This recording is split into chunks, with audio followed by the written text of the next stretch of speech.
భారతదేశంలో ఉన్న నాయకులందరూ క్విట్ ఇండియా ఉద్యమ స్ఫూర్తిగా విదేశీ వస్తు బహిష్కరణ, అలాగే విదేశీలో ఈ దేశాన్ని పాలించకూడదనే నినాదంతో ఆ రోజు క్విట్ ఇండియా ఉద్యమాన్ని పిలుపునివ్వడం జరిగింది. ఆ రోజు ఫలితంగా మనం అనేక పోరాటాలు చేసి స్వతంత్రం సాధించుకున్నాం.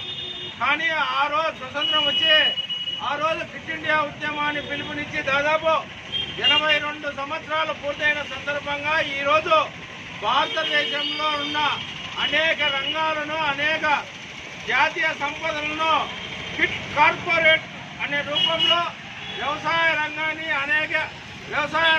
అనేక నిధులన్నీ విదేశీ కార్పొరేట్ సంస్థలకు భారత పాలకులు అప్పచెప్పడం జరుగుతుంది.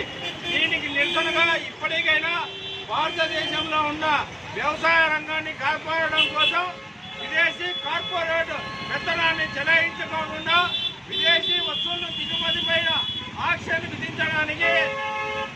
విధించాలని, కార్పొరేట్ వ్యవసాయాన్ని రద్దు చేయాలని, కార్పొరేట్ విధానాన్ని రూపుమాపడం కోసం ఆ రోజు ఏదైతే క్విట్ ఇండియా ఉద్యమానికి పిలుపునిచ్చారో ఈరోజు భారతదేశంలో రైతాంగం కూడా ఆ స్ఫూర్తితో ఈరోజు క్విట్ కార్పొరేట్కు ఉడిగం చేస్తున్న కేంద్ర రాష్ట్ర పాలకులు దానికి వ్యతిరేకంగా ఈరోజు ఈ దినాన్ని స్మరించుకుంటూ క్విట్ కార్పొరేట్ రూపంలో ఈరోజు గాంధీ విగ్రహం దగ్గర నిరసన కార్యక్రమం చేపట్టడం జరుగుతుంది. ఇది ఏంలో వ్యవసాయ రంగాన్ని కాపాడాలంటే కార్పొరేట్ సమస్యలను వెంటనే ఈ దేశం నుండి బహిష్కరించాలని పిలుపునిస్తూ ఈ నిరసన కార్యక్రమాలను ఆంధ్రప్రదేశ్ రైతు సంఘ తాడపత్రి మండల కమిటీ ఆధ్వర్యంలో నిర్వహించడం జరుగుతుంది.